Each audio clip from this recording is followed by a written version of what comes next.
Your Honor.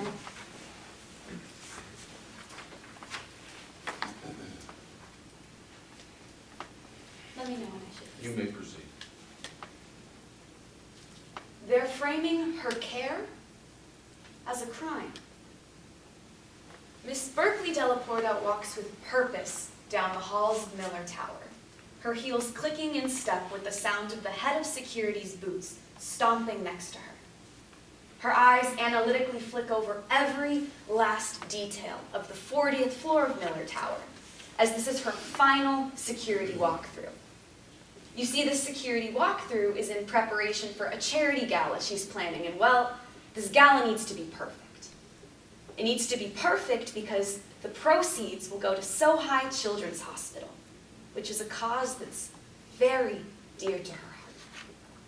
It needs to be perfect because millions of dollars worth of auction items, of art, are about to be stored on the 40th floor, waiting for purchase at this gala. It needs to be perfect because she's lending her own, most prized possession, a Morso painting, to be on display at this gala. And it's her job to ensure the security of these items, to ensure that her hard work and dedication pays off for the children of So High.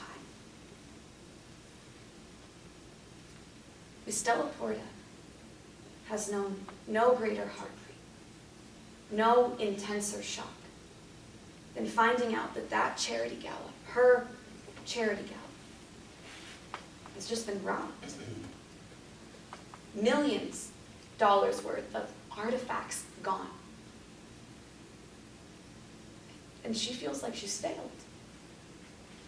She feels helpless. They're framing her care as a crime.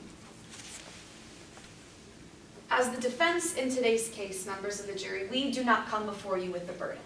That lies solely with the prosecution and the prosecution alone, to prove that Ms. Della Porta conspired to commit grand theft, aggravated robbery, and received stolen property. Now, I want to make something very clear for you, members of the jury. We do not dispute that Ms. Della Porta did in fact receive stolen property. After her Morso painting got stolen, her most prized possession, she bought it back, along with 2 other Morso paintings. But that leaves the prosecution to prove that Ms. Della Porta conspired to commit grand theft, conspired to commit aggravated robbery, conspired to steal from the very gala that she was planning.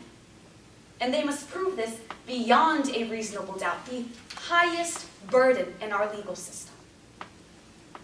But they will be unable to meet this burden, because the evidence will show that there is not a shred of proof to connect Ms. Della Porta to the convicted robbers in today's case beyond a reasonable doubt.